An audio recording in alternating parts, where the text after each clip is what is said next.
dia a todos. De fato, muito bom estar aqui. Dá vontade até de sentar em grupo e discutir, né? Porque esse tema, ele é bem importante e a gente buscou muito estudar sobre essa questão pela seriedade, né? Eu cheguei a buscar na internet, por que precisa de licença para casar? E tem questões legais ali sobre que o governo precisa, mas eu li num site de um advogado que ele disse que a licença do casamento é para legalizar o compromisso assumido entre duas pessoas. E aí eu achei aquilo bem forte, né? Porque a gente já sabe disso, mas quando a gente envolve a doutrina espírita na questão do casamento e a gente vê a lei humana dizendo que a licença é necessária para legalizar o compromisso assumido entre duas pessoas na sociedade, a coisa fica mais séria ainda, né, Mari? A gente começa a refletir. Então, a sugestão de leitura que a gente tem, porque 45 minutos não dá realmente para mergulhar na profundidade do assunto, especialmente quando a gente entra em questões e razões que possam gerar o final de um casamento, divórcio. A gente realmente sugere a leitura da obra O Perdão como Caminho e o Caminho para Perdão, que é de Alberto Almeida, assim como a obra A Arte do Reencontro, o Casamento, Vida e Sexo, de Chico Xavier, como também a obra O Consolador. Nós estamos desenvolvendo um estudo hoje baseado no capítulo 22 do Evangelho segundo o Espiritismo, que também sugerimos a leitura, assim também como a obra que traz perguntas tão importantes que servem como um manual de vivência, que é o Livro dos Espíritos. Sinceramente, Kardec foi muito bem intuído nas questões que ele trouxe para a espiritualidade superior, que serve como base de bem viver com V maiúsculo para todos nós. Então a gente começa com uma historinha real, narrada por Alberto Almeida, sobre uma mulher casada que sofria de enxaquecas muito fortes. Era tão severa a crise que às vezes ela era hospitalizada. E o marido, quando isso acontecia, ele ficava muito angustiado, sofria com ela como se fosse ele mesmo passando pelas crises de enxaqueca. Quando ela ia para o hospital, ele ficava ao lado dela de noite, acordado a noite inteira. E quando ela voltava para casa, ele a remediava, mas quando notava que faltava 2 ou 3 dias de remédio, ele já corria para a farmácia para poder trazer mais medicamento para que não faltasse. Tamanha era a angústia e a preocupação que ele tinha. A esposa, do seu jeito, quando via a crise e notava como o esposo ficava, numa mistura de irritabilidade e também de necessidade de atenção, ela dificultava ainda mais a vida dele.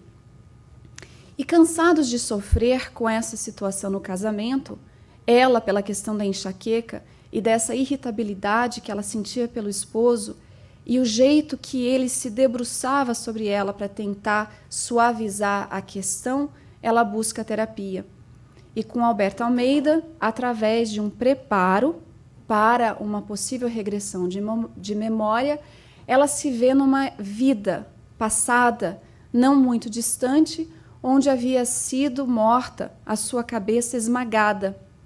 E ela se encontra, então, no plano espiritual com muito ódio e revolta, porque ela tinha reconhecido o homem que havia causado a sua morte. Então, a mágoa que ela trazia no coração e ódio que ela sentiu pelo homem, ela se manifestava através das enxaquecas. E a irritabilidade que ela tinha pelo marido e a preocupação demasiada que o marido tinha com ela refletia que ele havia sido aquele responsável pela sua morte. Interessante a história, não é? A gente começa a refletir um pouquinho de que o casamento não são encontros que acontecem ao acaso. E a gente começa a ver no mundo de provas e expiações por que há problemas, desafios, barreiras dentro de um relacionamento a dois. Não importa a nossa preferência sexual, no mesmo sexo, não importa, é o relacionamento a dois. Duas pessoas que decidem se unir e levar a vida adiante. Então, nós sabemos que há casamentos programados no plano espiritual, muitas vezes selecionados por nós mesmos, muitas vezes assistido por entidades superiores que facilitam e auxiliam nessas programações, mas há também os casamentos baseados em precipitações, não é?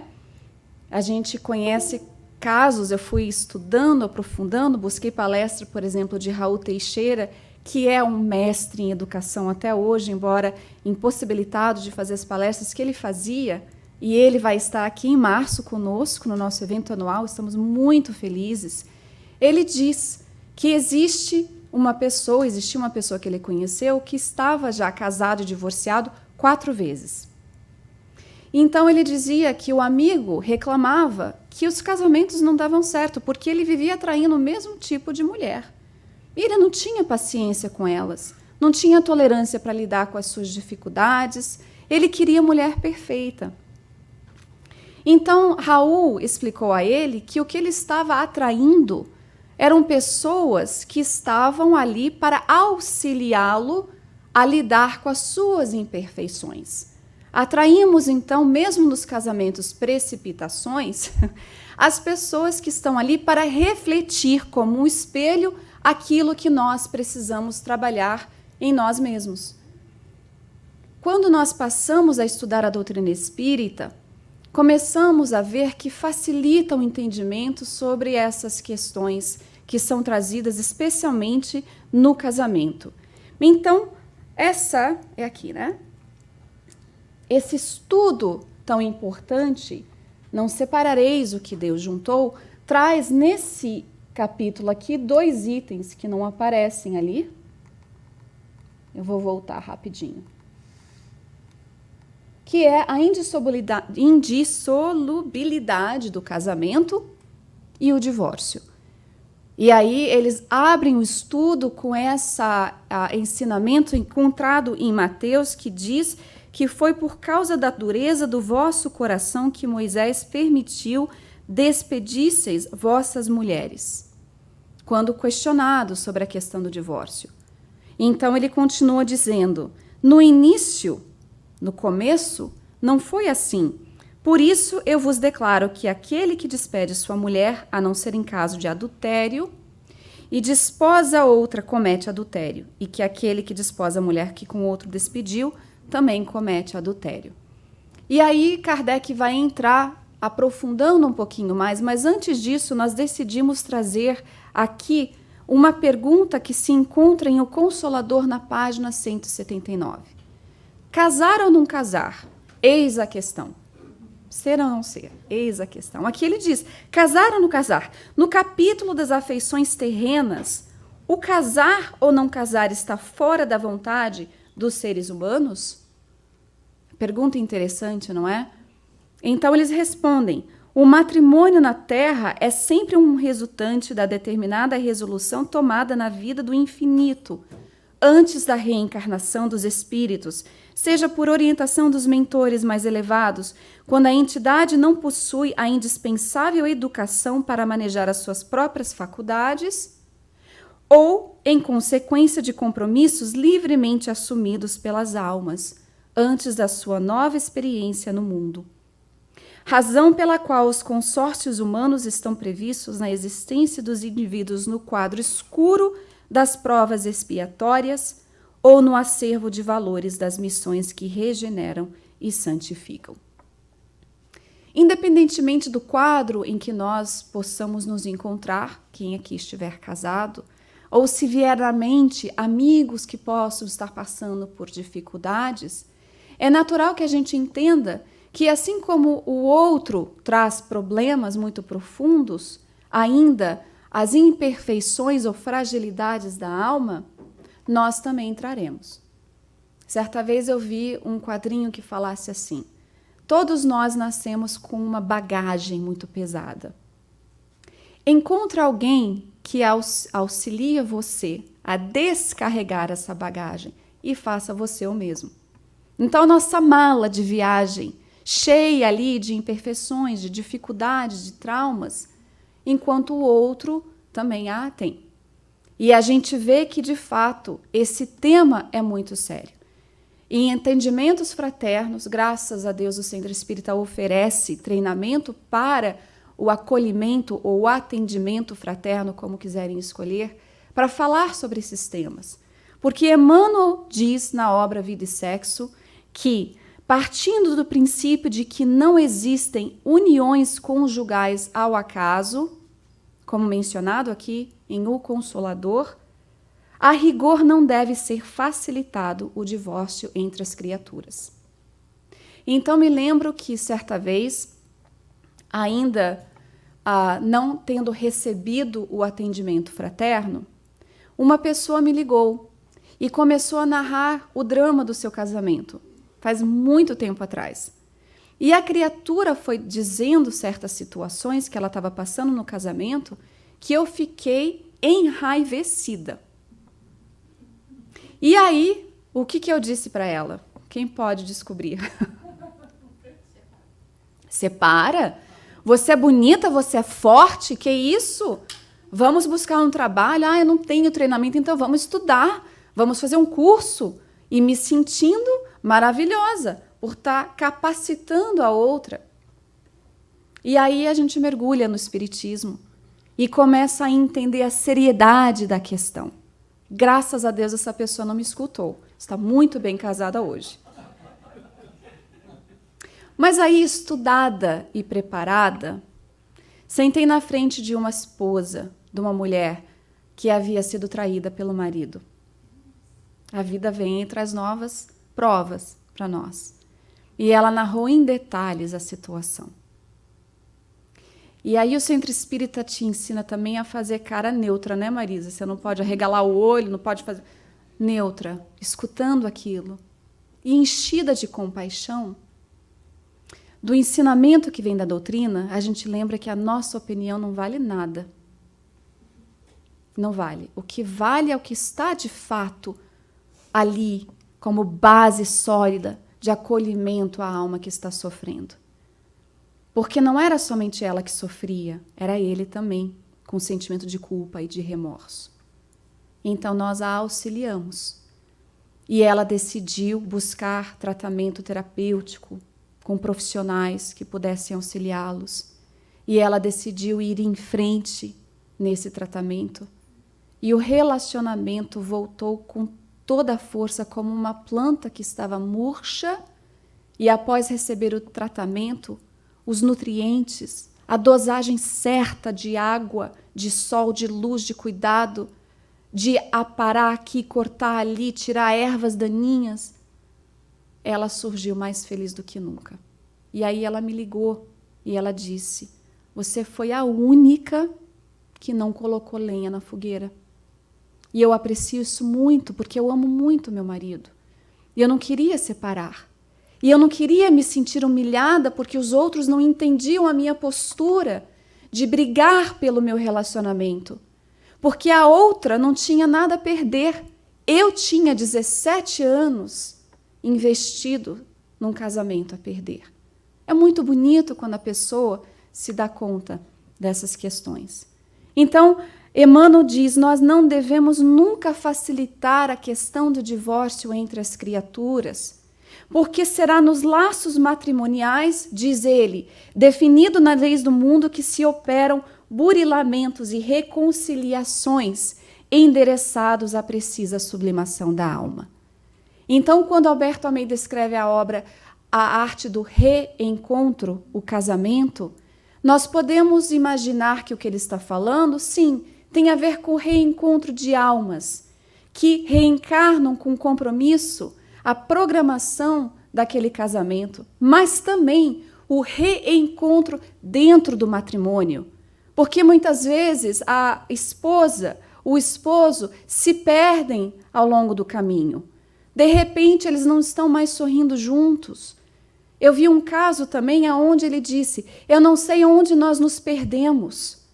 Mas, de repente, ela não ria mais das minhas piadas e eu já não encontrava mais graça na conversação diária com ela. Eu não sei aonde nós nos perdemos. E aí ele fala da necessidade de se reencontrar, como se o caminho a dois tivesse feito assim. E no tratamento terapêutico, no tratamento dentro do espiritismo, a decisão de se reencontrar, de se redescobrirem, de ver aonde foi que um ou o outro, não vamos falar faliu, porque não existe falhas, equívocos, erraram, se perderam.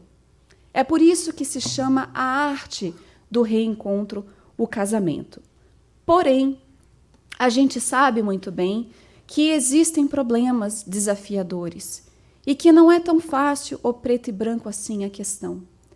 Às vezes são situações muito profundas, que doem demais. Alberto Almeida fala que no cotidiano existirão os desafios, os probleminhas pequenininhos, briguinhas que ocorrem aqui ou acolá, mas que alguns são tão grandes que ele chama de tsunamis, que engolem o casal, afogando-os no problema que vem com certas situações, traições, agressividades, desrespeitos de toda natureza. Então, é de tsunami que afogam, que vem das mágoas, dos ressentimentos e da culpa que naturalmente ocorre quando tudo isso vem em tona. Ninguém casa para se divorciar, não é verdade? A não ser que alguém queira dar o golpe do baú, né? Então, mas ninguém casa para se divorciar. Eu me lembro o meu dia do casamento, 30 anos de idade, né? Aquele momento assim, apaixonadíssima. Eu fui a primeira a ficar pronta. A primeira. E eu sorria tanto que doía o rosto. Eu me lembro que a minha sogra, a gente não fez uma coisa grande. A gente foi casar no civil, dia 18 de abril, entendedores entenderão, né? Foi o dia que o Marcelo me pediu em casamento, nós estávamos no centenário de Chico Xavier no Brasil, na FEB, e Divaldo Franco, através da psicofonia ali, Bezerra de Menezes veio e trouxe a mensagem da transição planetária. E nós ficamos tão tocados com o senso de responsabilidade perante a nova era, tinha 10 mil pessoas naquele auditório, que ali naquele momento o Marcelo me pediu em casamento. E é lógico que eu aceitei, né? Eu lembro. Imagina, pô, nossa, né? A gente não faz macumba no espiritismo, não, mas a gente faz uma prece braba, né? Quem não? E eu me lembro, e nós celebramos, abraçamos aquela época, o Nestor Mazotti, que veio aqui para a Flórida muitas vezes, e contamos, foi a primeira pessoa para quem nós contamos. E foi um dia muito feliz. E aí eu preparo do casamento para 1 ano depois, né, porque tem o preparo. E aí eu comecei a refletir sobre isso ontem, eu fui dormir pensando na palestra, e nesse dia que foi tão feliz, em nenhum momento eu pensei, surgirão desafios e dificuldades. Ninguém pensa nisso, não é? E talvez o centro espírita poderia, aos recém-noivados, oferecer um trabalho de acolhimento nesse sentido, porque é uma questão de fato muito séria. A gente não pensa nessas questões, mas elas vêm, elas virão, né? Uma pessoa uma vez falou no centro, o casamento de vocês é perfeito, eu quero um igual, né? Não tem casamento perfeito, porque eu não sou perfeita e ele também não é. O que há é um casamento onde há compromissos, onde ambos se conscientizam da importância, né, de que cada um tem um dever em manter aquele casamento vivo. O Alberto Almeida fala que o casamento é como se fosse uma entidade viva. O fluido vital que se dá ao casamento vem do casal, do que eles fazem um com o outro, do tratado, do cuidado, de reconhecimento, de trabalhar no orgulho quando se cede para pedir desculpa e perdão. E Divaldo brinca, né? É muito bom quando tem briga entre casamento, né? Não deixe passar de 3 dias, senão o outro e a outra já se interessam por outro. Mas aquela questão de reconhecer que um e o outro ali errou, pedir desculpa. E o que se chama de make-up é uma delícia. Vem ali, parece que de fato algo se renova, mas às vezes não é tão fácil assim. especialmente quando entram outros fatores. Dificuldades financeiras. É o número 3, razão número 3 nos Estados Unidos para divórcio hoje. Dificuldade de comunicação.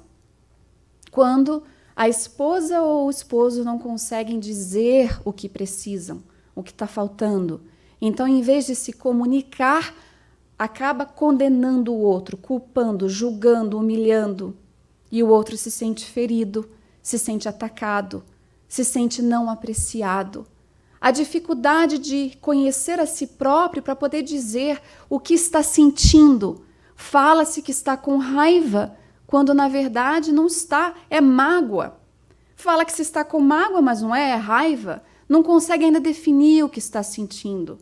É por isso que lá no Livro dos Espíritos tem a questão do conhecer-se a si mesmo, para nesse trabalho conseguir comunicar ao outro o que está faltando, o que precisa. Essa questão de dificuldade de comunicação também é uma das razões de divórcio na América. Mas a razão número 1, qual é? É a traição. A traição é a razão número 1 que tem. E aí a gente decidiu trazer um pouquinho sobre essa questão, lembrando que cada caso é um caso e que não há como generalizar, não é? Alberto Almeida fala que em casos muito graves no relacionamento, que são difíceis de lidar, a superação vai depender do esforço que o casal vai fazer. Ambos, não é somente um.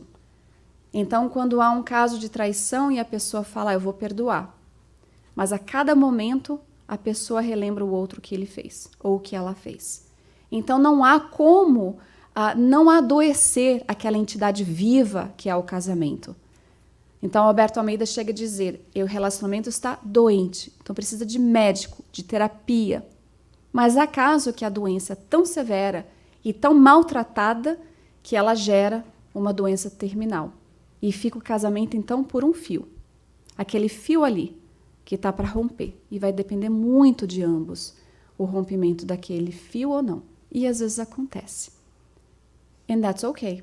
Porque a gente vai aprender também na doutrina espírita que o divórcio, ele é uma lei humana que veio para separar o que, de fato, já está separado, emocionalmente falando. Então, uma lei que vem ali para separar legalmente o que já está separado. Mas vamos falar um pouquinho sobre essa questão da lei do amor, não é? Porque ele diz que nessa questão de trabalhar na questão da traição, que depende de ambos, é necessário que haja dentro do casamento, que é uma lei humana, que veio para unir ali aqueles dois que está dentro da lei divina. A lei do amor ela tem que estar bem forte dentro do casamento, para que haja capacidade da benevolência, da indulgência e do perdão, que é a caridade entendida por Jesus dentro do lar. Então, nós decidimos trazer o exemplo, vou passar aqui a slide, o exemplo que foi trazido de um homem ciumento. Ele sentia muito ciúme, traía muito as suas parceiras e não conseguia casar. Toda vez que ele estava noivo e ele notava que estava indo tudo bem, ele achava uma maneira de trair a noiva. E cansado de sofrer, ele então decidiu buscar a terapia. E através da terapia, ele se deu conta que não somente as suas traições, mas o ciúme que ele sentia das suas companheiras tinha a ver com uma cena que ele viu aos 5 anos de idade, aonde ele notou que o seu pai estava com a sua tia num relacionamento sexual, enquanto a mãe estava no outro quarto. Aquilo marcou ele profundamente, e ele então cresceu com aquela ferida dentro, esqueceu-a, mas no subconsciente se manifestava através das suas atitudes com as suas companheiras. Gostaria de fazer uma pausa aqui para lembrar, e eu acho isso muito importante, que todas as vezes que nós notamos alguém com ciúme exacerbado e fica de fato acusando o outro de estar traindo, não necessariamente quer dizer que a pessoa está agindo da mesma maneira. Tem um equívoco que se generalizam todas essas questões. Às vezes tem a ver com a autoestima da criatura, que cresceu como uma criança ali, que foi falada que ela não era boa o bastante, suficiente, que ela nunca ia encontrar o amor, que nada nunca viria para ela, crianças marcadas pelo desamor de irresponsáveis e pais que crescem como adultos feridos e levam para os relacionamentos incapazes de lidar com um relacionamento saudável. Então olha para o companheiro, sente ciúme ou sente que ele não tem a capacidade de amar de volta e fica com ciúmes, começa a sentir que ali não há um território seguro para levar o relacionamento adiante. Então o ciúme é a característica da autoestima, ou melhor, da baixa estima. Sente ciúme porque acha que existe sempre alguém melhor do que ele próprio. Então queria trazer isso que é muito importante. Na questão do divórcio ontem e hoje, as questões da lei, eu vou passar bem rapidinho, porque Kardec, ele trouxe a questão das leis que são imutáveis, que são as leis da natureza ou divina, e aquela que são dos homens, que estão sujeitas à mudança. Então, graças a Deus, houve mudanças muito grandes. Quando a gente mergulha no histórico do divórcio nos Estados Unidos, a gente vai ver como que nós temos progredido ao longo do tempo na questão de igualdade. Antigamente, as mulheres, elas podiam pedir para se divorciar se elas conseguissem provar que houve adultério e que elas estavam sendo agredidas e desrespeitadas em casa, aonde o homem somente tinha que provar que houve adultério.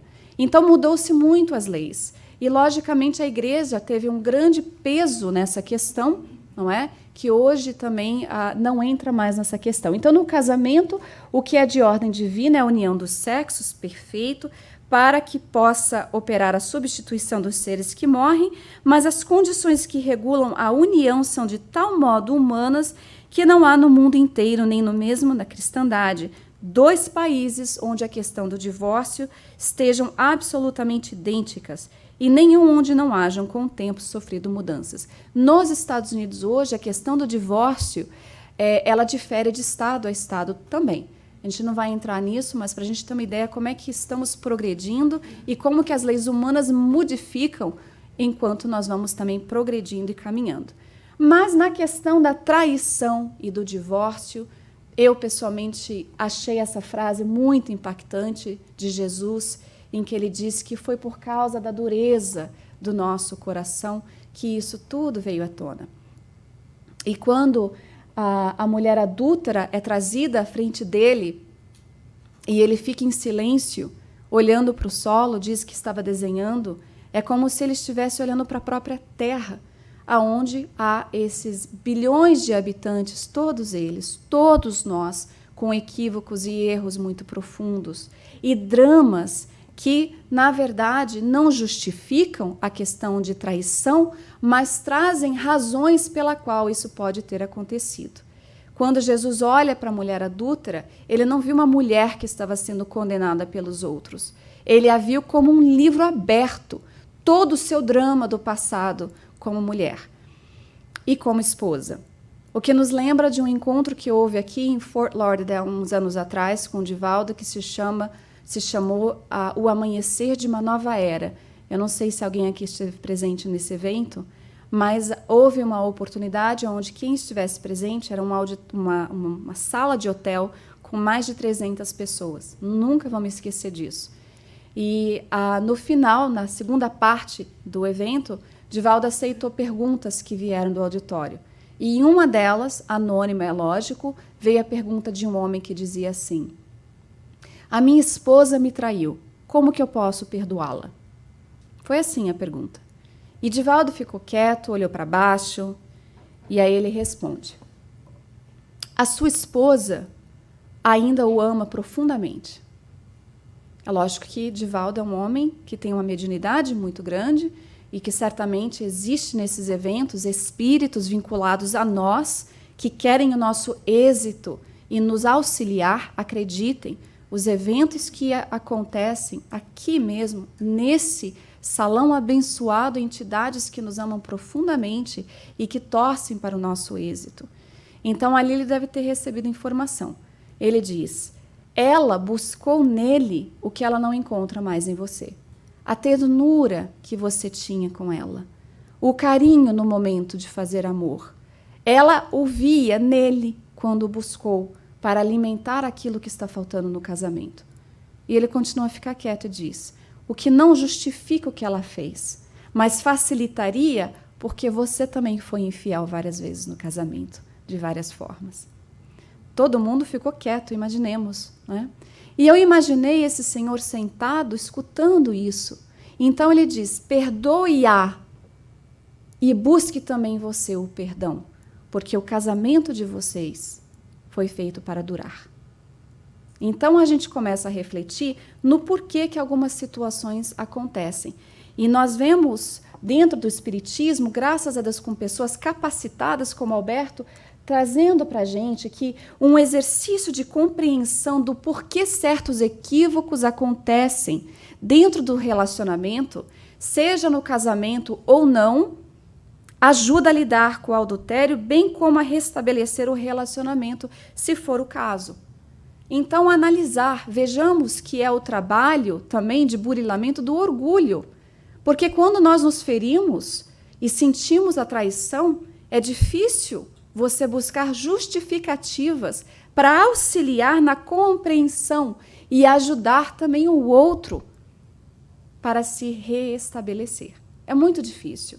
Mas ninguém disse que viver seria fácil. Ninguém disse que trabalhar no orgulho, na vaidade, na intolerância, na impaciência seria fácil. Ninguém disse isso. É para isso que a gente tem a praia. A gente trabalha nessas questões e depois vai buscar um pouco de rest, de descanso, porque a vida ela traz dificuldades e desafios que são montanhas que cabe a nós escalar. E cansa. Então a gente senta um pouco, descansa e continua na batalha. Ele continua: entretanto, independentemente de separação, o perdão se impõe como necessidade de saúde física, emocional, mental e espiritual, até mesmo para que, quando a pessoa se casa novamente ou tem a coragem de abrir o coração e amar, ela não traz os requisitos do último relacionamento e coloca naquele novo, causando muitas vezes ruptura em um novo relacionamento. Então, buscar essa saúde física, emocional, mental e espiritual através do perdão. Mas o Alberto traz ocorrências do passado que possam trazer as razões para a qual uma pessoa comete a traição. Espíritos que reencarnam com um passado poligâmico recente, trazem ali na alma as impressões desse tipo de vivência. Espíritos que reencarnam com um passado recente, onde a prostituição era a sua maneira de sobreviver, ou ainda mais, onde usava a sensualidade para conseguir o que queria, com pessoas de poder. Então a pessoa traz aquilo dentro dela, ainda muito viva. Reencarnam com vivências francamente viciosas dentro do sexo, razão pela qual hoje existem organizações que trabalham para auxiliar pessoas que estão viciadas em pornografia online. É uma coisa séria que existe. A pessoa fica ali cristalizada, mentalizando aquelas imagens que a alimentam. A questão da sexualidade desvairada, que é o que está trazendo aquele prazer imediato, como tomar um copo de água com sal. Ela quer mais e mais e mais, é um vício. Então, muitas vezes as pessoas trazem vivências francamente viciosas e também colocam essa situação em seus casamentos. Trazem sequelas de dores de outras vidas ainda não superadas e muitas vezes castigam indiretamente os seus cônjuges naquilo que ela sofreu numa existência anterior, muitas vezes com o mesmo cônjuge. Então, eu me caso, vamos supor, não é o caso, me casei com o Marcelo, aonde ele havia me traído em outra vida. A mágoa permanece no coração e inconscientemente, para castigá-lo, eu faço a mesma coisa nessa vida. Deu para entender? Nada disso aconteceu, viu, gente? Tá tudo bem. E as ocorrências que trazem o distanciamento do casal, porque ele diz assim: enquanto a gente pode buscar em outra vida razões para qual essas ocorrências vêm à tona, se nós tivermos a coragem, enquanto casais, de dar uma olhadela no presente, nós vamos reconhecer aonde aconteceu o distanciamento do casal, para que houvesse espaço para que um terceiro, um quarto, um quinto entrasse dentro do casamento. Então, ele vai dizer para a gente perceber. abandonos que geram carência afetiva, como foi o caso da mulher adúltera, há mais de 2000 anos atrás, porque ela busca Jesus no silêncio da noite para se confessar envergonhada de que ela tinha sido colocada na frente dele, mas também da dor que ela carregava enquanto esposa, que buscava ali a afetividade que já não tinha mais no seu casamento. Jesus sabia disso e sabia que o esposo também tinha cometido vários adultérios. Por isso que ele diz, aquele que estiver sem pecado, atire a primeira pedra. Então, na questão do casamento, do distanciamento do casal, muitas vezes a pessoa, se parar para perceber, ela vai conseguir responder qual foi a cota de responsabilidade que ela teve do problema que foi criado. Gente, cada caso é um caso, tá? Não vamos dizer que cada caso de traição foi por a culpa do outro, não. Não é isso que nós estamos dizendo. Ele está trazendo ocorrências que ocorrem no distanciamento do casal na atualidade que podem gerar as traições. Maus tratos verbais, humilhações verbais. A gente vê isso muito acontecendo nos casamentos, atendimentos fraternos. Desqualificações que diminuem a autoestima do outro. Um casamento que se desfez, aonde ele foi se dar conta da responsabilidade que ele teve da traição da esposa, aonde durante o momento de intimidade ele reclamava do corpo dela, que estava muito gordinho, que ela tinha engordado no casamento, que ele não estava feliz. Imaginemos a situação. E ele achava que ele estava ajudando-a, através do que ele não via que era um abuso verbal, a encorajá-la a fazer exercício. Então, imaginemos a situação. Insatisfações sexuais. E aí o companheiro ou a companheira não tem a capacidade de dialogar e dizer o que ele ou que ela gostaria que fosse feito. A vergonha, talvez, a maneira que foi criada, que impossibilita a pessoa de ter intimidade. Intimidade tem a ver com verdadeiramente se desnudar na frente do parceiro e ser acolhido na necessidade que a gente tem. Não estamos falando de roupa, estamos falando de mostrar a nossa fragilidade, aquilo que a gente precisa dentro do nosso casamento. E também possibilitar o mesmo para o nosso parceiro, para a nossa parceira. Migalhas de amor oferecido a outrem. É como se existe ali uma carência, a pessoa se dá conta e oferece migalhazinhas para mantê-la presa no casamento, em vez de oferecer o banquete de amor que ele ou ela merece. Insinuações injustas de infidelidade que levam o outro a dar veracidade como desforra e finalmente interferências de sogros, cunhados e amigos. É o que o Alberto Almeida nos traz. Então, descuido no trato das questões morais que suscitam obsessões. Acontece isso mais do que a gente percebe.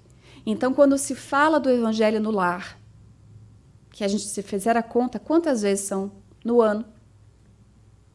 52 vezes, não é? Do ano. O evangelho no lar. Existem pesquisas hoje que dizem que o casal que ora junto permanece juntos. Não é questão de religião, de fanaticismo, não. A gente vai estudar André Luiz e vai ver que existe uma barreira magnética que ocorre no lar, que evita que entidades malfazejas que querem ver a falha daquele casal entrem, criando situações embaraçosas. Então, quando a pessoa se conscientiza disso e faz em prol da proteção do casamento, do lar, da união, ela vai entender que o evangelho no lar é muito mais do que uma prece ou uma leitura do evangelho e tomar água. Ela está ali propiciando para o casamento, para a vida familiar, dos filhos também, uma proteção que vai muito além. O livro Perturbações Espirituais, alguém já leu? É da trilogia de Manuel Filomeno de Miranda, que começa com Transição Planetária, O Amanhecer de uma Nova Era e, finalmente, Perturbações Espirituais. Vale a pena a leitura. Narra a história de um presidente de uma casa espírita, dirigente, casado, com filhos, que, embora tivesse todo o conhecimento espírita, não tinha se preparado adequadamente para as situações da vida.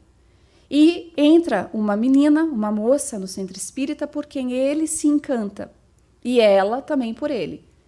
E ele não consegue escutar, através do sono e da prece, a orientação dos benfeitores. tanto do centro espírita para a questão do escândalo, quanto para a questão do matrimônio, a responsabilidade dele para com a esposa. E ela, apaixonada por ele, continua nos investimentos também para conquistá-lo, até que ele cede. E cedendo, ela engravida. Porque ela atraiu para o ventre o obsessor de uma outra vida. Isso acontece também, gente, na programação. Estava ali. E como ele estava usando do seu livre-arbítrio, ignorando as warnings, né?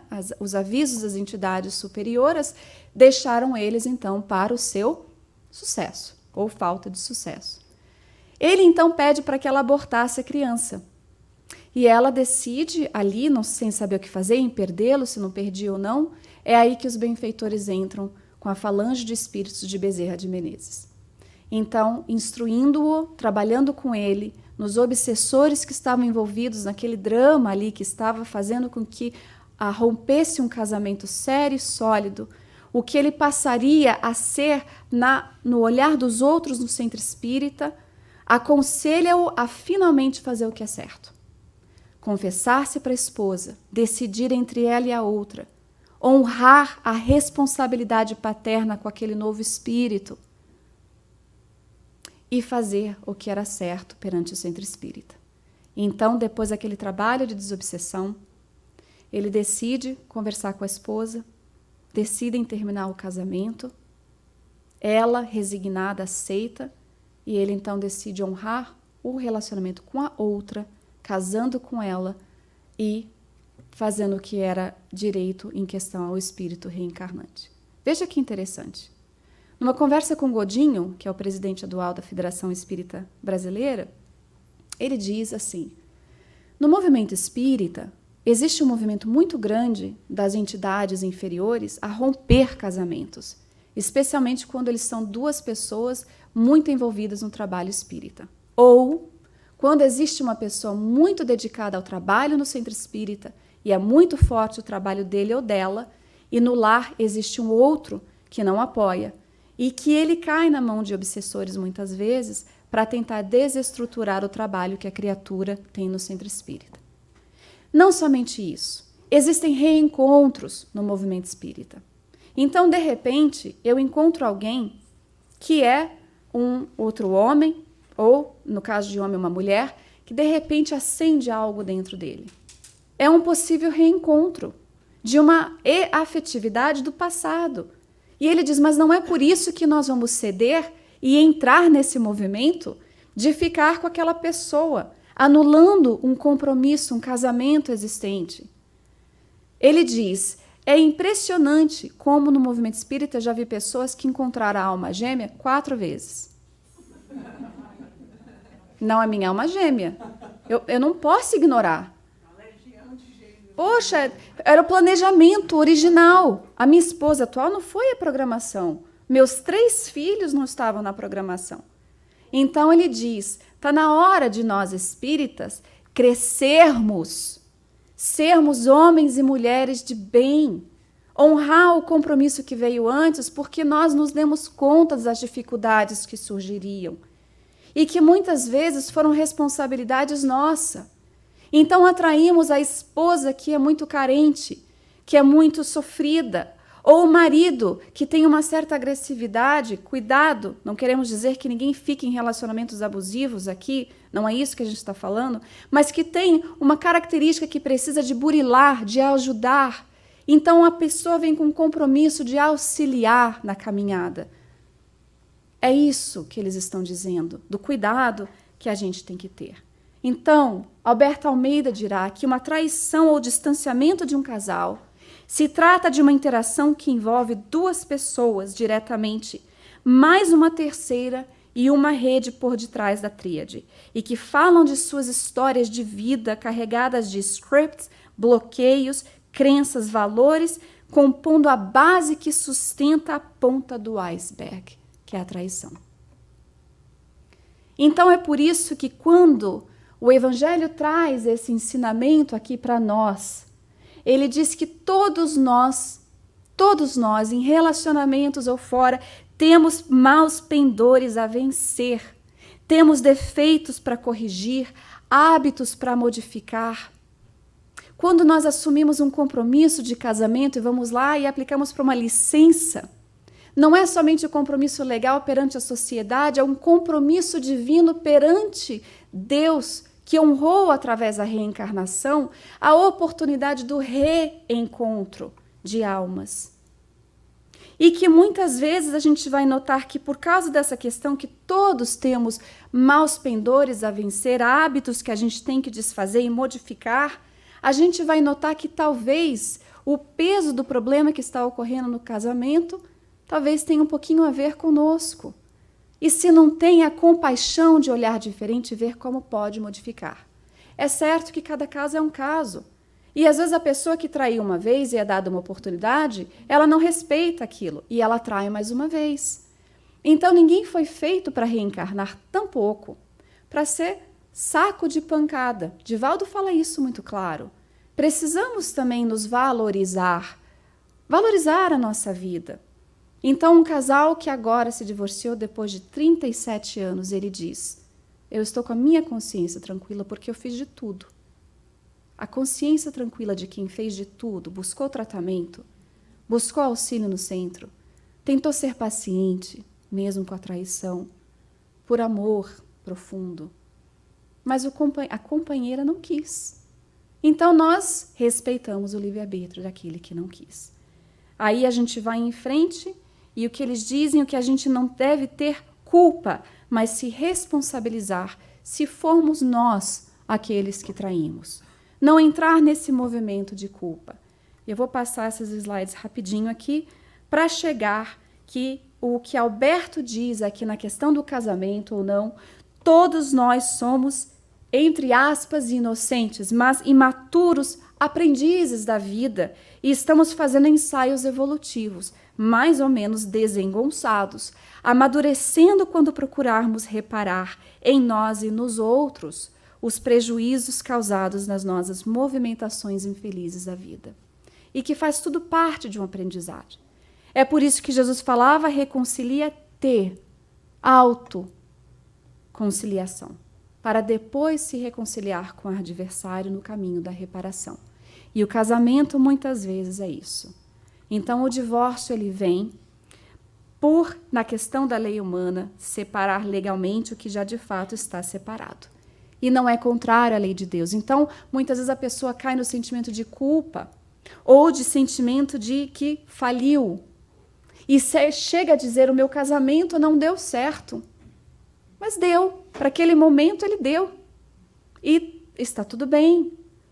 Então, sair do sentimento de culpa, que muitas vezes as pessoas entram, de luto, porque de fato é uma morte, morreu um relacionamento, mas ela entende, abraça, aproveita os movimentos que a vida deu, do ensaio de aprendizados ali que ela foi oferecida, e ela segue adiante. Então, foi por causa da dureza dos vossos corações que Moisés permitiu despedisseis vossas mulheres e vossos homens. A dureza do coração que vem do orgulho, da vaidade, da intolerância, da incapacidade de trazer para dentro do casamento, que é uma lei humana, mas está inserida na lei divina, a lei profunda de amor e de caridade que a gente entende do Espiritismo. Então a gente termina com essa mensagem de Teresa de Brito, que foi a psicografia através de Raul Teixeira, em que ela diz: ninguém seria tolo a ponto de descrer das problemáticas portas adentro do seu refúgio doméstico. Entretanto, pensem que a separação não deverá ser a primeira opção na pauta das soluções dos dramas conjugais. A consciência do dever cumprido, porém, e a certeza de que tudo foi tentado em nome do bom senso e da grandeza moral para a mantença do ninho doméstico, permitirão uma parte ou uma outra desatamento dos vínculos sociais do consórcio matrimonial. Muito embora não se possa garantir o desatamento dos vínculos espirituais que estejam nas bases do processo conjugal. Então, que a gente lembre dessas questões e busque aprofundar um pouco mais para que a gente possa auxiliar aqueles que nós encontrarmos ao longo do caminho, porque todos nós acabamos sendo atendentes fraternos porta fora do centro espírita e a responsabilidade que a gente tem em tentar auxiliar, levantar aqueles que nós encontramos caídos ao longo do caminho. Que Deus nos abençoe a todos e muito obrigada pela oportunidade de compartilhar o estudo. Obrigada.